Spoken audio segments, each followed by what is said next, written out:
Hello, ladies and gentlemen. Welcome back to the Sport Side. And today we are joined by Adam Bell from New Zealand, and he's a cricket expert, analyst, and a podcast host as well. So, thank you very much for joining, Adam. How are you? I am very well, thanks, and thanks, guys, for having me on. Much appreciated, and look forward to having a robust chat about the Champions Trophy. Yeah. So, Adam, in this episode, we will talk about New Zealand's campaign for Champions Trophy. Recently, New Zealand won tri-series in Pakistan. So, what's your thoughts on New Zealand's pre-tournament campaign and how you're seeing New Zealand team in the upcoming Champions Trophy? What's your initial thoughts on your team? Initial thoughts on the team is that they have got lots of the bases covered that's required to win the tournament. It's a team that's got a lot of batting depth. So a full strength New Zealand team bats down to number 8. There's lots of good spinning options and that's kind of required in Pakistan conditions. It's a very settled lineup. It's got lots of experience. A lot of the players are in good form. If you go from the last 3 performances, every player has contributed somewhat. Even Tom Latham, who was out of form leading into the Tri-Series final, he got a 50. A lucky one at that, but I mean, he still got a 50. So I think New Zealand's tracking really well. I think based on form, experience, squad makeup, I would say New Zealand is one of the favourites for the tournament. So, do you think like after winning the Tri Series unbeaten, and then is this finally time for New Zealand to win an ICC trophy? New Zealand did win the Champions Trophy in 2000. I mean, it's been what would be like 25 years ago. I mean, look, it's a very good team. It's a very good squad, but bilateral matches don't really count for anything when it comes down to one-off matches. And though New Zealand's beaten Pakistan twice in a row, the thing is, there's a thing in cricket called law of averages, and if it was in a bilateral series, New Zealand Pakistan right now, I'd say New Zealand would win a series against Pakistan, but in a one-off game, things can change. So, the opening match will be really interesting. Pakistan's had the wood over New Zealand in ICC events, dating back to 1992. And it always seems like Pakistan tend to win games.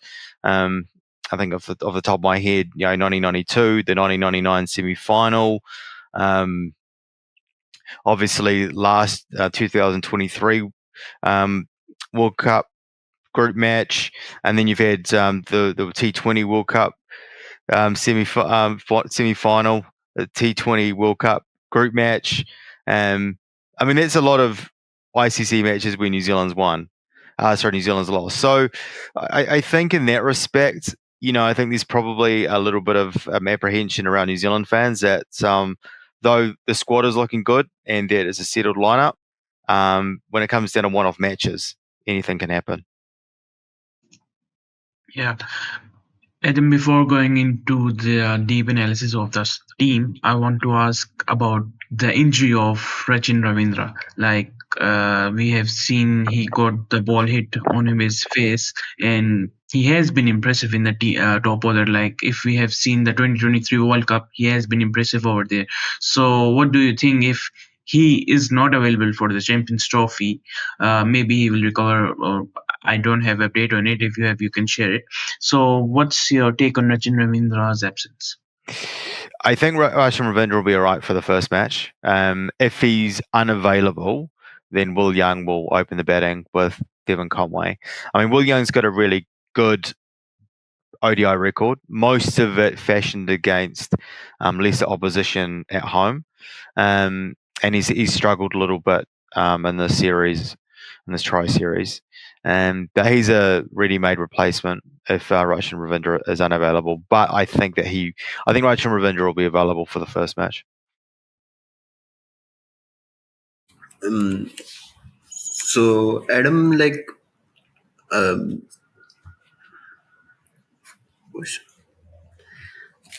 forgot the question. Yeah, my question was regarding Latham scoring a 50 in the last game. So, like, he has I think he had like two consecutive ducks before that. So how important do you think that 50 was from him? And do you think like he is now fixed in the Champions Trophy playing 11? Yeah, he's an interesting one. I mean, he actually had three ducks in a row. If you also count the duck that he got in the series in New Zealand against Sri Lanka.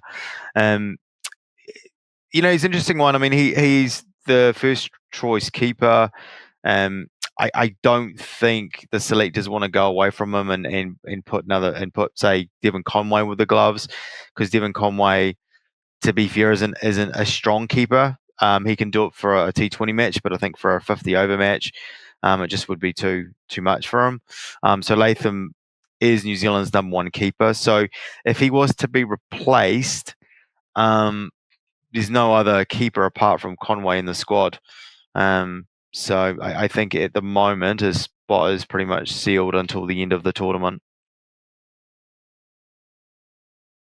Yeah, Adam, if we talk about the middle of the order of the New Zealand team, we have seen that Kane Williamson has impressive role in the team. Like he's in that fab for uh, so if we talk about Kenny Williamson, recently scored 100 in Gaddafi Stadium, Lahore. After a long time, he scored a century in ODI cricket. So how do you see his role in the team? Because if we see at the middle order, which we seen in Tri Series, it clicked on the time. I can say like everyone is performing. It's Ken Williamson or Devon Conway from the opening position, and Tom Latham scored in the previous match. So how do you see New Zealand's middle order? I think New Zealand middle order is really strong. I think it's one of the strongest in the tournament. Kane Williamson and Daryl Mitchell for me would be one of the strongest 3 and 4 combinations in world cricket at the moment. And one of the great things about Kane Williamson is his ability to be able to control the middle stages of an ODI game. And one of the impressive things about him, and it's always been here with him since he started his Test career, his international career, his ability to be able to adapt to situations. And we saw that twice in the Tri Series. One where he got off to a really slow start in the first game against Pakistan, and though he wasn't able to kick on and get 100, he still allowed Daryl Mitchell at the other end to play his attacking game, and then in the end, Glenn Phillips and Bracewell iced it up. And the game against South Africa, when New Zealand were chasing over 300, he really put the foot on the gas and he scored at 120 strike rate. So they were two contrasting innings.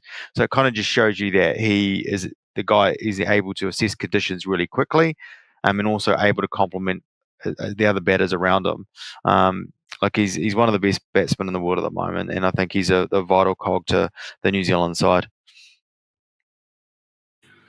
So Adam, like if you talk about newcomer Nathan Smith, he hasn't played like a lot of international cricket recently, and his record isn't that great in ODIs overall as well. Even though he has played only like 6 games, but he did dismiss Babar Azam in the last game. So how do you rate him, and like can you tell us a bit more about him? Yeah, he's a really promising all rounder. He made his Test debut against England late last year. He is a guy that can bowl up to 140 k's an hour. He's a hard hitter of a cricket ball as well. Um, he is I'd probably say more of a bowling all rounder than a batting all rounder. So if he was to come into the team, he would be, I think he'd be replacing a bowler. But one of the good things about him, and an exciting thing from a New Zealand point of view, is he's got the ability to make things happen, whether it's with a bat or ball. He's a bit like Michael Bracewell. He teams to kind of pick up early wickets in a spell. Even when he's not bowling really well, he's got the ability to get really good players out. So he's an exciting player, and I don't see him being a regular in the New Zealand ODI side right now. Maybe in South Africa in 2 years time, when the pitches will be more seamer friendly or suit seam bowling, he'll come into his own. But I think at this point in his career or this stage, he'll be on the bench in this tournament. So Adam, like I was looking at his record and he has 3 list A 50. So how good a battery is he? Like, can you like play him at 6 7, or like he bats like a bowler who can just like hit a few? To be honest, he would be more of a number 7 at the lowest. Sorry, at the highest. He's probably more suited to 7 or 8. I personally would prefer him at number 8 than number 7. He's a good batter, but he's not someone that you really want to hold your hat on to get your big innings. Not at this stage of his career. Yeah. So let's go back to the middle order. I want to talk about Daryl Mitchell and Glenn Phillips. They have been exceptional all over the world wherever they play, and Daryl Mitchell and Glenn Phillips. And in the first match against Pakistan, Glenn Phillips scored, I guess, a thrilling century against Pakistan. He smashed Shaheen Shafri, he smashed every bowler he faced in the death overs. So, how do you see his role in the team as a finisher or as a middle order, and how do you rate the New Zealand team batting order till 7?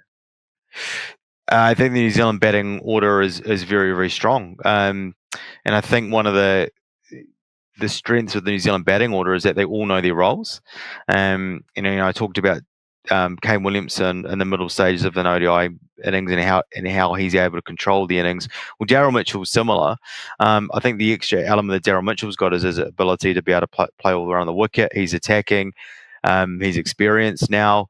As you pointed out, he's had good results all around the world. He's had good results in Pakistan recently. A couple of years ago, he had a really good ODI tour.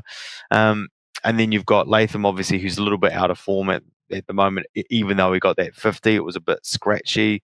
He could have been out a couple of times. Obviously a couple of drop catches and an LBW decision that should have been reviewed, but it wasn't. And then at number 6, you've obviously got Glenn Phillips, and who he's shown the odd bit of brilliance with a bat in all formats over the last couple of years. I think the one innings that really stood out to me was his 100 in the T20 World Cup against Sri Lanka, when New Zealand went in all sorts of trouble. But he's had kind of fleeting moments. It's kind of been his bowling that's kind of taken over in the last kind of year or so. But he's also had, obviously always had that talent with the bat. He used to be a top order batsman. There was a couple of seasons where he was a top scorer in the CPL T20 league. So he's got that hitting ability, and now he's found a definite role in the New Zealand side as the finisher, and he's got great power. He's great between the wickets. Him and Michael Bracewell together give an extra element to the New Zealand batting lineup. Not only are they both powerful hitters of a cricket ball, they both started as top order batsmen, which means they've got good technique to begin with. And then you add in, Mitchell Santner behind them at number 8. That's a really good, it's a really good trio of lower order batters for New Zealand. Yeah, you talk about the middle order. I want to talk about one player, Mark Chapman. I guess his second home is Pakistan now. Like New Zealand's second home is Pakistan now. We have seen New Zealand played much in Pakistan, more than New Zealand in a couple of years. So, if you talk about Mark Chapman, he hasn't get any game in the Tri Series. So, do you think he will be in the starting 11, or where you think you would play Mark Chapman in? I don't think he'll make the starting 11. Finally, you say that about Mark Chapman, because he was New Zealand's top scorer against Sri Lanka in the third one day. I think he got 80 odd. So he can't make the side at the moment. That probably just shows you the strength of the team at the moment. If he was to come into the team, the most likely spot, as a lot of people have been discussing, would be for Tom Latham. But that would also mean that Devon Conway has the gloves, and as I said earlier, having a part-time keeper for 50 overs is a risky move. So at this stage, I don't think there's a spot for him.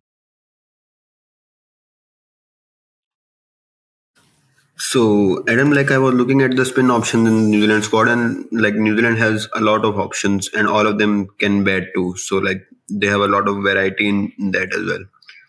You have Mitchell Sandner, Michael Bracewell, Glenn Phillips, Rachin Ravindra. So, how big do you think they will play a part in the Champions Trophy? I think they'll play a huge part. And the good thing with New Zealand's team is that they can fiddle around with the squad. They can fiddle around with the bowling variety and not really lose anything with batting. I mean, and you look at, we'll just be discussing like Glenn Phillips, Michael Bracewell, and Mitchell Santner. You're 6, 7, and 8, and that's a strong 6, 7, and 8. And you look at the England side at the moment; they've got Jamie Overton batting at number 7. Who's primarily a bowler. So it just kind of shows you that's kind of a really strong part of the New Zealand side at the moment.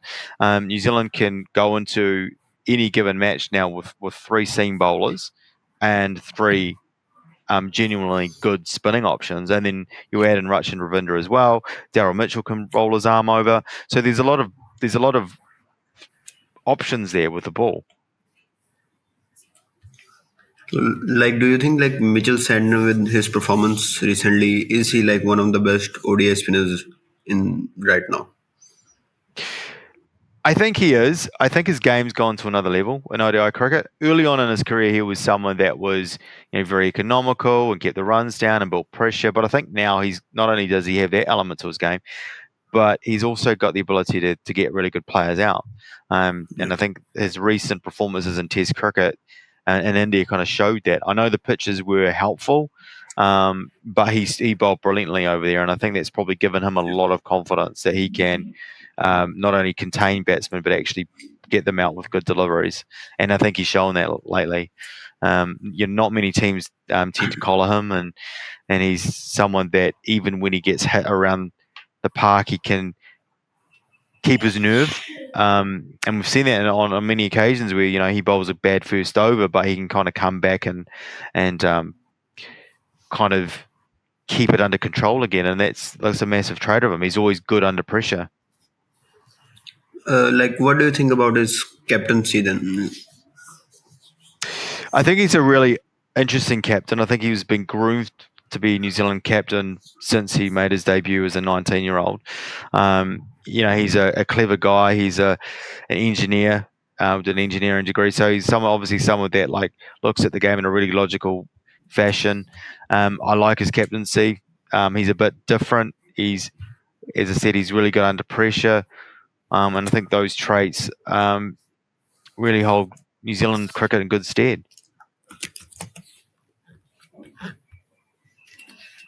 We're talking about the spinner roles. If we talk about New Zealand's matches in Pakistan, first they have to play Pakistan in at Karachi Stadium. Then they have to play Bangladesh in Rawalpindi and India in Dubai.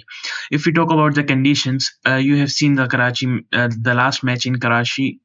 In the first innings, the ball was supporting the spinners, but in the second innings, there was some dew, and the spinners were not as much as effective than they were in the first innings.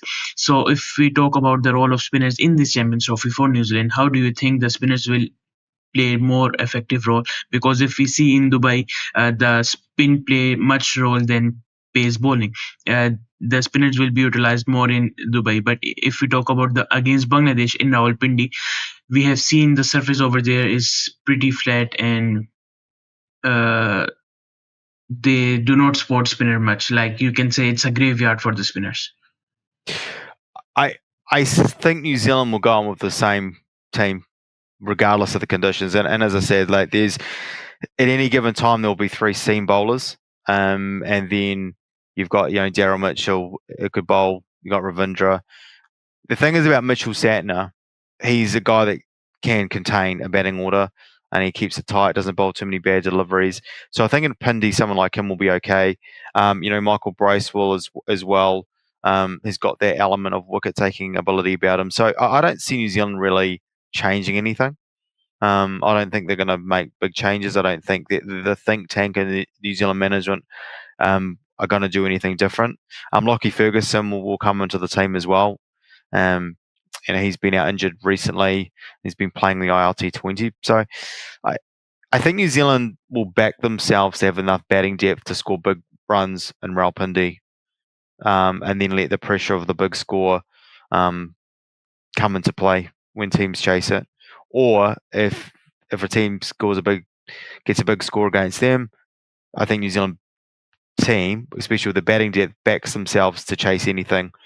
So I can't see New Zealand really making any changes throughout the tournament. So Abdurrahman mentioned like Adam a game against India in Dubai. So New Zealand has an habit of defeating India in the ICC tournaments. Like they dismissed India for just 79 in the 2016 T20 World Cup and then the semi-final of the 2019 World Cup. Even in the 2021 World Cup, I think India, after losing to Pakistan, really needed a win in the next game, but New Zealand defeated them. So how do you think this match will like come out? I mean, it's hard to say. I guess from an Indian perspective, I mean, you'd think at some point they'd beat New Zealand in a World Cup match, or an ICC tournament, and this could be the time. I mean, India is in absolutely red hot form at the moment. Yes. I know Bumrah's not going to be there, but man, their batting lineup is so deep. They are smashing it at the moment. They hammered England. What was it? 7-1 over 8 white ball matches, Yeah. and they'll have a lot of support over there. Well, it's going to be tough. It's going to be a real tough game for New Zealand. I mean, I know New Zealand's had some really good occasions against India in ICC tournaments, but I think for India it's going to be it's going to be so difficult.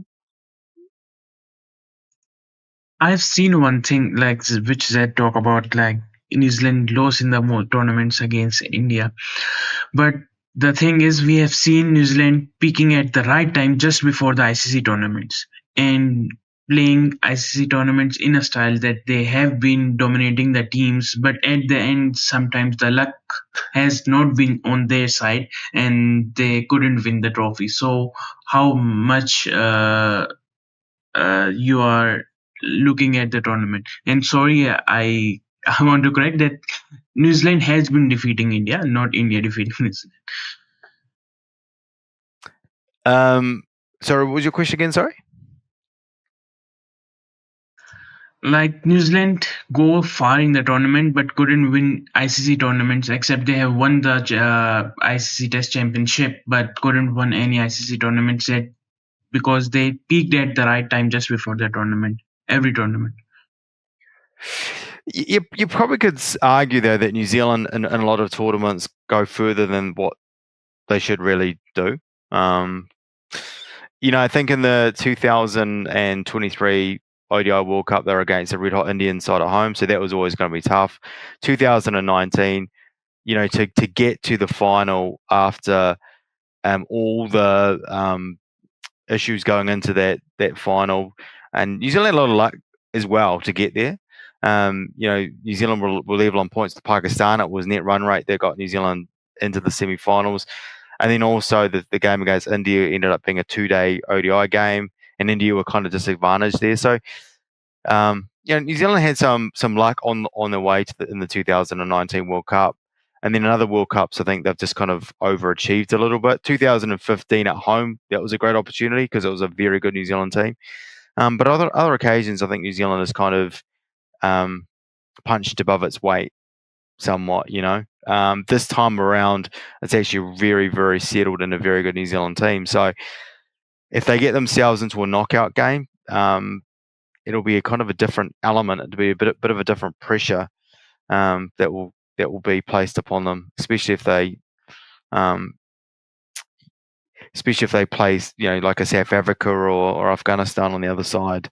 It'll be interesting to see because that element of being favourites, or being one of the favourites, is a different element. I mean, as I said, New Zealand a lot of times have kind of exceeded expectations, but this time around, if New Zealand get to the semi-finals, it's kind of expected. There's a lot of people that believe New Zealand's one of the favourites for the tournament, myself included.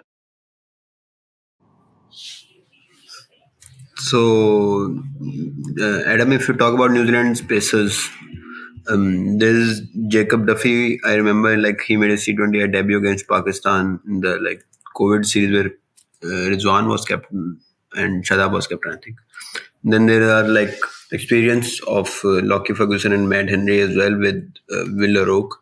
So However, Ben Sayers has withdrawn. So, do you think like Ben Sayers will be a big miss for New Zealand? Um, I don't think he will because he probably would have been on the bench anyway. He would have been there as a cover for Lockie Ferguson. So, for him personally, it's probably massive loss. It's probably a massive injury for him. It would have been his first ICC tournament. He's been been facing a lot of injuries over the last few years. So for him to come back from injury and then get re-injured again would be pretty disappointing for him, I'd imagine. But in terms of the New Zealand side, I don't think he would have been in the New Zealand plans to be in the starting 11. So, what do you think about Will O'Rourke? Like, he had a great start to his international career across formats. Like, he has performed for New Zealand a bit. So, what do you think about him? I think he's a potential superstar for New Zealand for a long, long time. Against England, he was bowling 150 k's an hour. He's been getting lots of good players out. Incredible start to his Test career, his international career, as you just mentioned, especially in Test cricket. I mean, he's got a massive future. He bowled really well in the Tri-Series final as well. So, he's can't really say much more. I think he's a potentially could be one of the best New Zealand bowlers. So we have talked about every aspect of New Zealand team. What's your final expectations from the team and how you are looking forward to the Champions Trophy 2025 starting from 90th Feb? I think for New Zealand, a semi-final spot is probably the minimum expectations when you think about the squad, when you think about the conditions that they've got a team suited for, when you think about where the team is at in the cycle. I think semi-finals is a spot that New Zealand should be aiming for. But, again, with these one-off matches, and I'll say this with Pakistan, I mean, I think if New Zealand and Pakistan played a bilateral series, I think New Zealand would be favourites. But then in a one-off game, anything can happen, So, I think realistically, a semi-final would be the minimum, I think, for most New Zealand fans. Right. So let's come towards the prediction corner. I want to ask your top 4 and your top 2 and the winner. So my top 4 was New Zealand, India, Afghanistan, and South Africa. And the winner, I don't know. I'll say India because I think they've got the advantage of being in Dubai. They're in red hot form even without Bumrah. Their batting lineup is incredible. I feel like the T20 World Cup winners could have opened the floodgates with India now to win a few tournaments that maybe they would have won a few years ago. Obviously, they've got over that first hurdle. So I think probably India. So, Adam, another prediction, like who do you think will be New Zealand's highest run scorer and the highest wicket taker?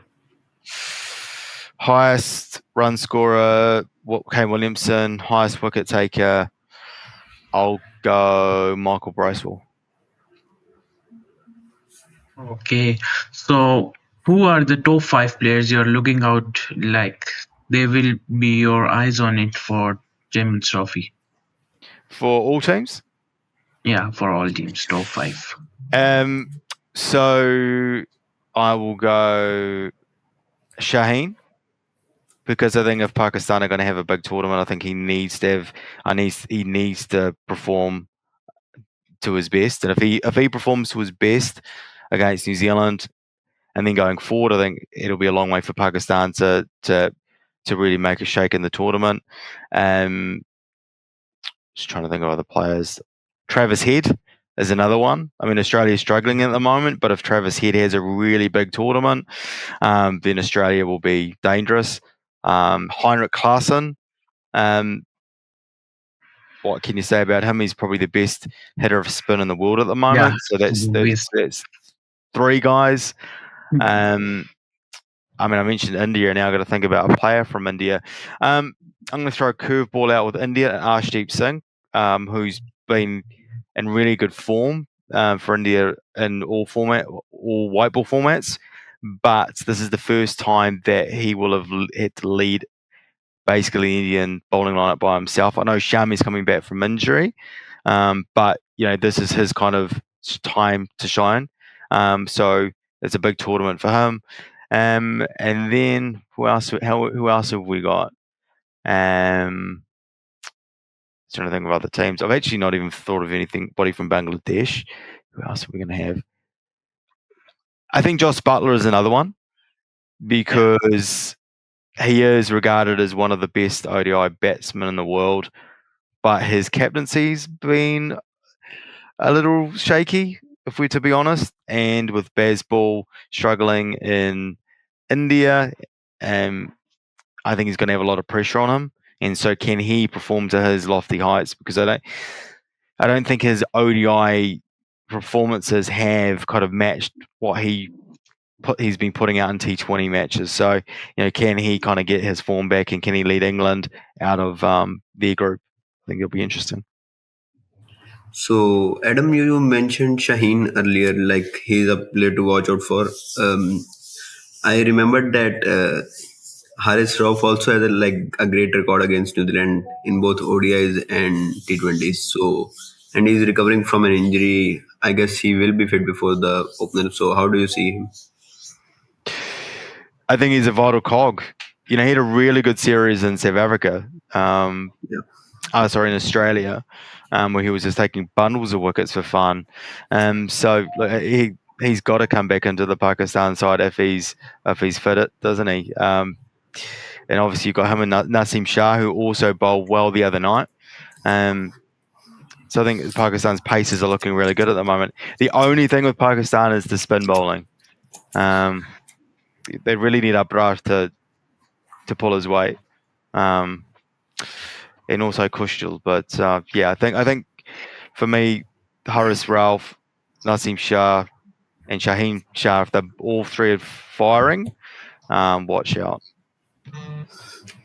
Yeah, obviously. And thank you very much for joining, Adam. It was great talking to you, and hope to see you again on the sports side. And thank you very much those tune in. So like, share, subscribe, and do visit our website, thesportside.com.